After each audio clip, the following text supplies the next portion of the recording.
أعوذ بالله من الشيطان الرجيم.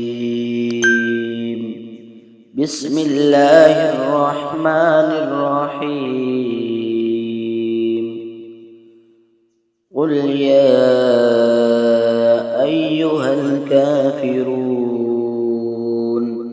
لا أعبد ما تعبدون